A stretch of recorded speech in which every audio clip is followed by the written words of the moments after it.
What's up guys, Atom Bacon here, and welcome to a new Let's Play of Metroid Prime. First things first, I should note, I'm not actually the one playing here. I am. Yeah. Hi, I'm Jaden. I'm gonna be the one actually playing here. I play this game a lot, so it's great to be on the channel. Yeah. I tried to play this game once, well, you remember. And I laughed. Yeah, it was cringeworthy for him.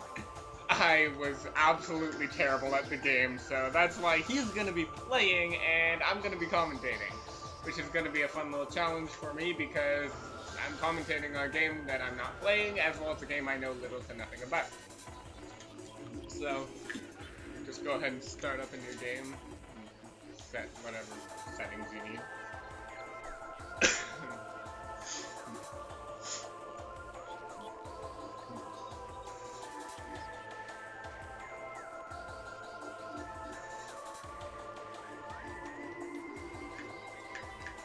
Yeah, but I'm good I can remember all of this. Alright, it'll make it more interesting to watch as well. I should know this game technically like the back of my hand, but I mean,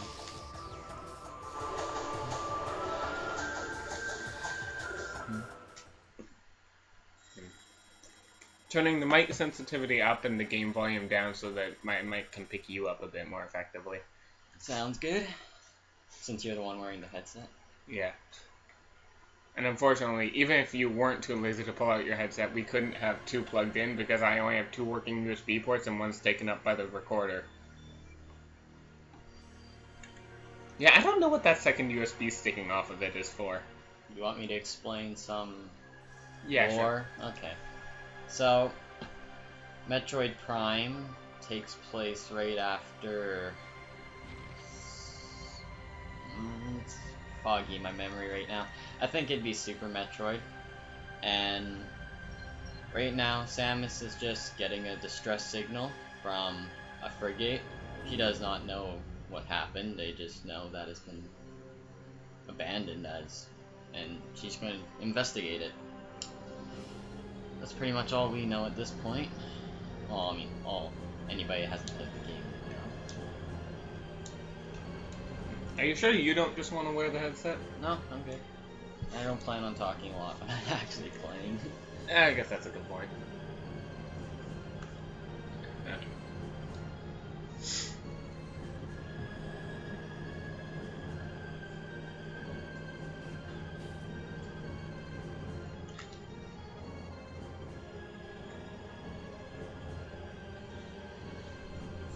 What we have...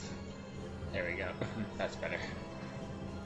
I was just changing some stuff around on my desktop so I can see the actual recorder, not the audio. Okay. Haven't played this for a while, but...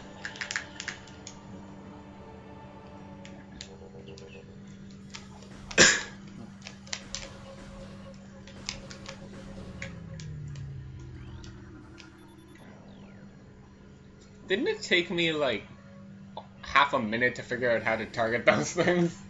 Yeah, you're trying to do it like this. Oh yeah, I was trying to manually aim as opposed to diffusing the lock on. To be fair, for this one it does tell you to actually manually aim. For that one, if I had hint system on. Oh. So, not all your fault. I'm pretty sure I had the hint system on for the one where it told me to aim to lock on, and I still tried to manually aim.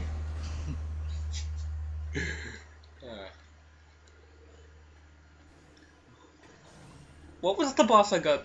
Actually, I guess I'm getting a little ahead of myself there. I'll bring it up when we get to it. I remember. Yeah.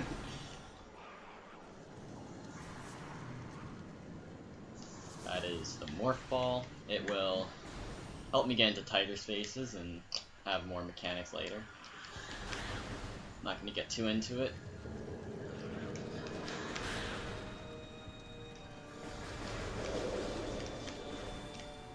This game is certainly atmospheric, that's for sure.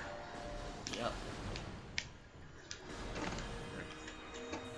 I actually used one of the tracks from this game as background music in my countdown because I couldn't think of. I was just trying to think of something that was sort of that was like ice related, but not too drastic. So I ended up using the Fendrana Dress music. Fendrana Dress is an area that will appear a bit later in the game. Not exactly sure how much later.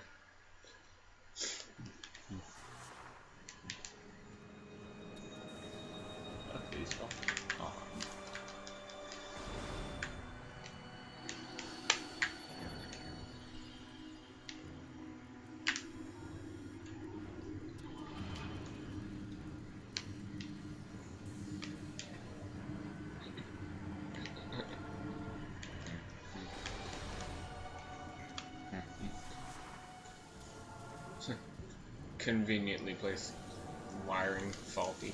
Yep.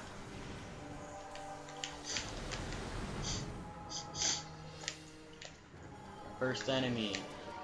These ones don't. Well, first enemy that isn't crippled. Yeah. A bit later on in the game, I'll be scanning a couple enemies just to show you guys, but in the first area of the game, for obvious, well, not for obvious reasons actually, because since you'll never be able to come back here, they don't want to be a dick and just have the first area be full of one-time scans, which makes sense except for this one. This is a one-time scan? Yep. In this game, there are different types of scans. You can pause if you want to read this. There's pirate data, there's Chozo lore, and there's research data, which is like your energy tanks and stuff, anything to do with Samus's equipment. And then there's the enemies, turrets. It might be Samus. Yeah, because this one shows up later in the game, so it tells you what it is. And the scans can tell you weaknesses of enemies or just interesting lore about the game.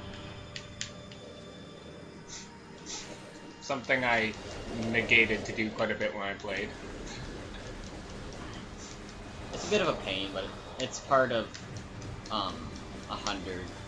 Well, technically, you can get 100% all items, and you can get like 100% all scans too. But when you're looking at your percentage in the file menu? Yeah, file menu, it doesn't count your scans. And those little purple things there, those are for health Yes, pickup, right? That's the lowest health pickup. That one, this one right here is missiles. Just looks like a bit of a missile. Oh yeah, I forgot there's like a gravity thing that you can pull upgrades toward you. Or is that just when you charge a shot? Oh, when I charge my shot to make it more powerful while it's charging, it gives items a bit of a gravity towards me. It's like a little vacuum. Yep. I guess I should explain some of the mechanics before I jump into it, but... I actually didn't even see that enemy until you shot it. That was just a morph ball pad. It showed that I had the morph ball in it, so I did, and voila, it opened the door.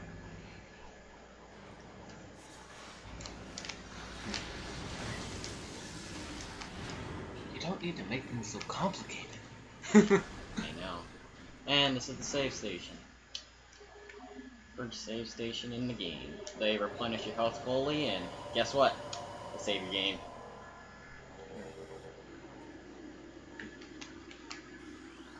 This game could afford to have a few more of them. They're pretty few and far between from what I hear.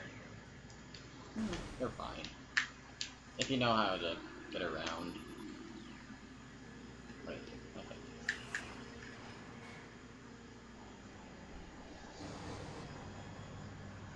I'll try and show you guys, like as I mentioned earlier, there's one-time scans. I might not remember them all because I don't often go for them when I play this game, but I'll try and remember and show all the ones I know.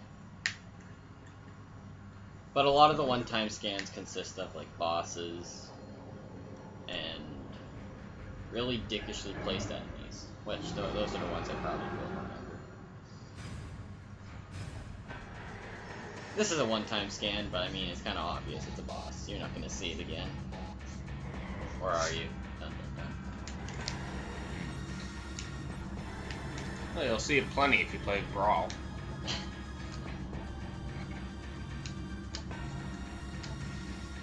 You know, the first time I played this, I actually wondered if it might flip the battle arena. Because before this, I had only ever seen that thing in Brawl.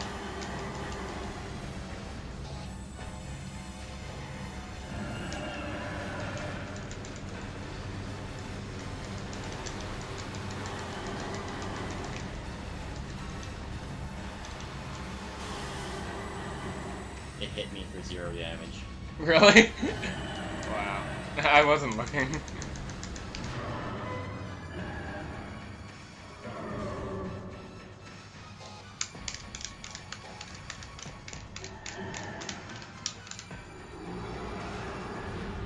And when most Metroid games end with a countdown to get out of the place, this one starts with it.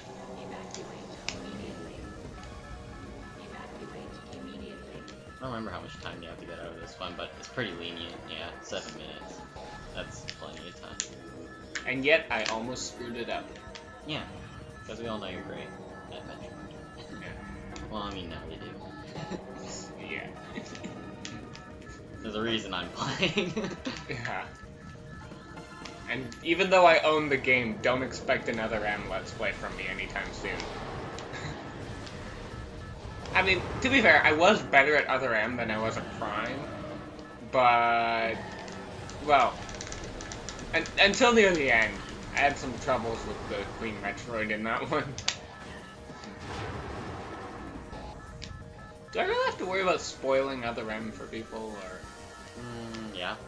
Okay, I'll put a spoiler warning on the screen. Wait, what'd you say?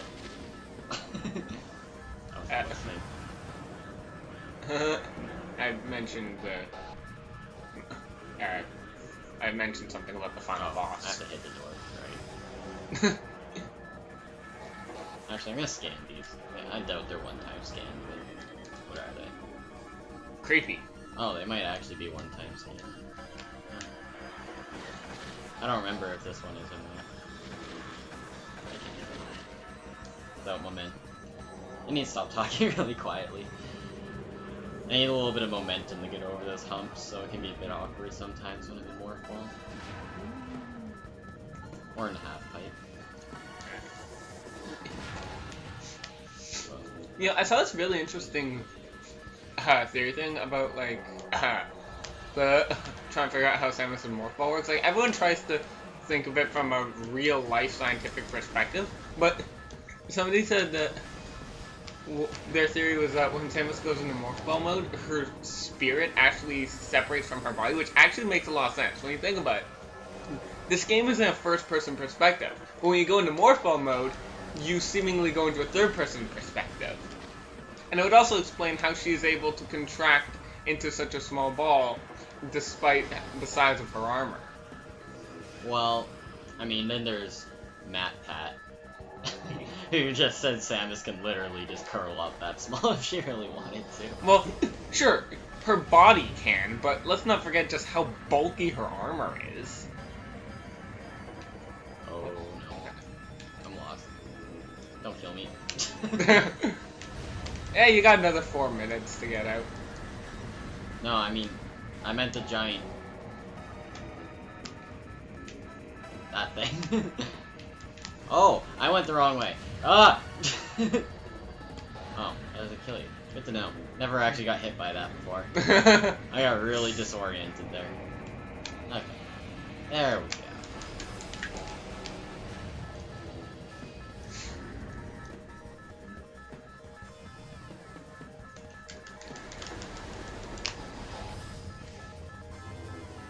And it's our best friend.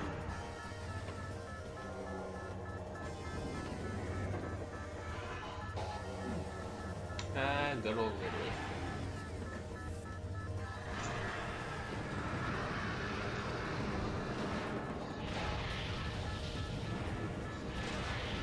You know, I've never actually seen this entire game. I've seen bits of it, but this will actually be my first time seeing the entire game at once. Well, this is the second time I'm going to complete a Metroid game. What am I doing? Yeah, this is the second time I'm going to watch you complete a full Metroid game. Oh. The first was Metroid Fusion, which was actually the first time playing it for him, too. I had a GBA emulator. He downloaded a Fusion ROM and played the entire thing beginning to end when he came over.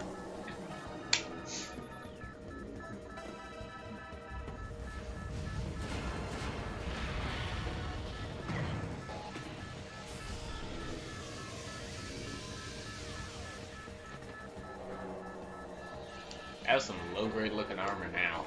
Is this actually the first game where that happens? I think so. Well, first game in the Metroid series. Yeah.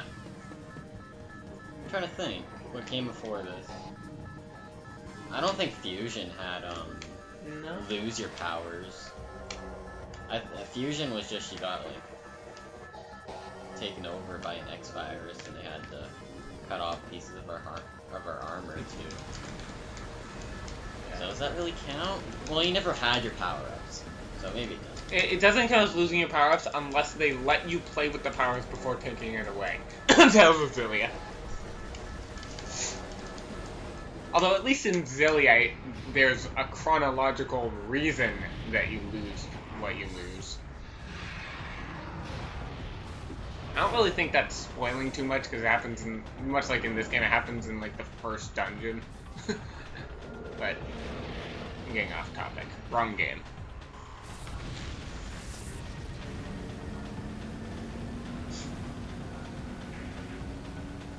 Yeah. I mean, there's a reason people call that pulling a Metroid.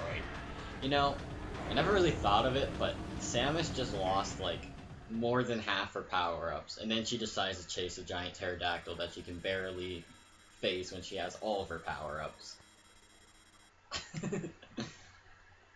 Not good planning, if you ask me. No. And then she crashes. Yeah. I was gonna say something, but I don't want to offend anyone.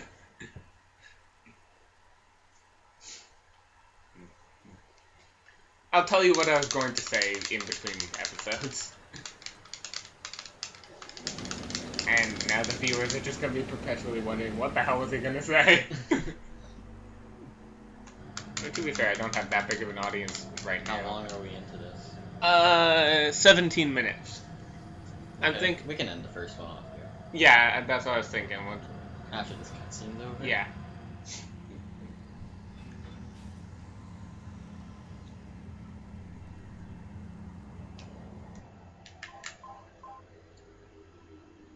Do I want to say? Yes.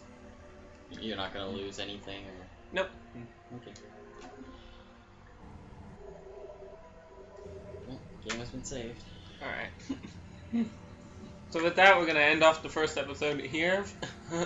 And in the next episode, we are going to be exploring around and... Progressing. Yeah, progressing. It's quite a big area. And I have no idea where he's going to go. This is the map if I haven't showed anybody. Have I showed people this yet? No. Okay. Map speaks for itself. It's a cool 3D image. Disoriented the hell out of me. Alright. See you guys next time.